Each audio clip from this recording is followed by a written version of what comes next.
बाब 3। ऐ नादान गलतियों, किसने तुम पर अफसोस कर लिया? तुम्हारी तो गोया आंखों के सामने यीशु मसीह सलीब पर दिखाया गया। मैं तुमसे सिर्फ ये दरियाफ्त करना चाहता हूँ कि तुमने शरीयत के अमाल से रूह को पाया या ईमान के पैगाम से?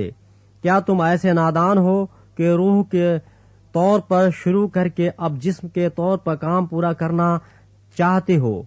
क्या तुमने इतनी तकलीफें बेफायदा उठाई? मगर शायद बेफायदा नहीं।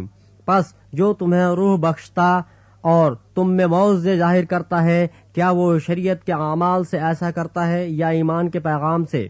चुनांचे अब्राहम खुदा पर ईमान लाया और ये उसके लिए रास्तबाजी गिना गया। बस जान लो कि जो ईमान वाले हैं वही अब्राहम के फर्जंद हैं।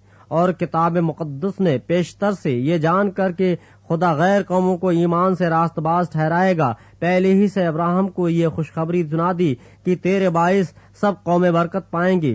बस जो ईमान वाले हैं वो ईमानदार अब्राहम के साथ बरकत पाते हैं, क्योंकि जितने शरीयत के अमाल पर तकिया करते हैं वो सब लानत के मातहत हैं। चुनांचे लिखा है कि जो कोई उन सब बातों के करने पर कायम नहीं रहता जो शरीयत की किताब में लिखी हैं, वो लानती है। और ये बात जाहिर है कि शरीयत के वसीले से कोई शख्स खुदा के नजदीक रास्तबाज नहीं ठहरता, क्योंकि लिखा है कि रास्तबाज ईमान से जीता रहेगा। और शरीयत को ईमान से कुछ वास्ता नहीं, बल्कि लिखा है कि जिसने इन पर अमल किया वो इनके सबब से जीता रहेगा।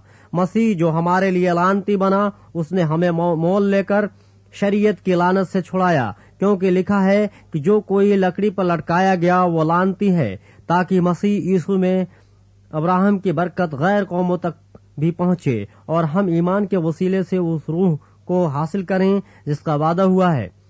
ऐ भाइयों, मैं इंसान के तौर पर कहता हूँ कि अगरचे आदमी ही का अहद हो, जब उसकी तस्दीक हो गई तो कोई उसको बातिल नहीं करता और न उस पर कुछ बढ़ाता है। बस अब्राहम और उसकी नस्ल से वादे किए गए, वो ये नहीं कहता कि नस्लों से, जैसा बहुतों के वास्ते कहा जाता है, बल्कि जैसा एक के वास्ते कि तेरी नस्ल को, और वो मसीह है। मेरा ये मतलब है कि जिस अहद की खुदा ने पहले से तस्दीक की थी, उसको शरीयत 430 बरस के बाद आकर बातिल नहीं कर सकती कि वो वादा ला हासिल हो, क्योंकि अगर मीरास शरीयत के सबब से मिली है तो वादे के सबब से न हुई, मगर अब्राहम को खुदा ने वादा ही की राह से बख्शी।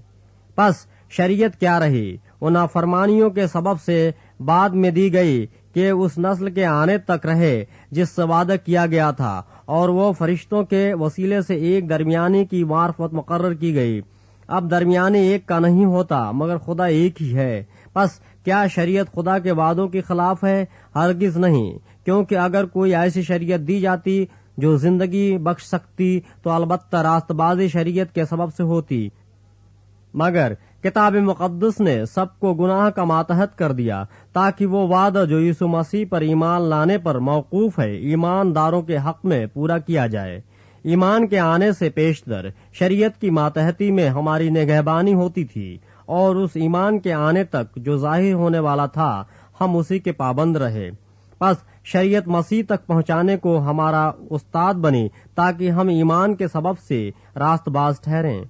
मगर जब ईमान आ चुका तो हम उस्ताद के मातहत न रहे, क्योंकि तुम सब उस ईमान के वसीले से जो मसीह यीशु में है खुदा के फर्जंद हो। और तुम सब जितनों ने मसीह में शामिल होने का बपतिस्मा लिया, मसीह को पहन लिया। न कोई यहूदी रहा न यूनानी, न कोई गुलाम न आजाद, न कोई मर्द न औरत, क्योंकि तुम सब मसीह यीशु में एक हो। और अगर तुम मसीह के हो तो अब्राहम की नस्ल और वादे के मुताबिक वारिस हो।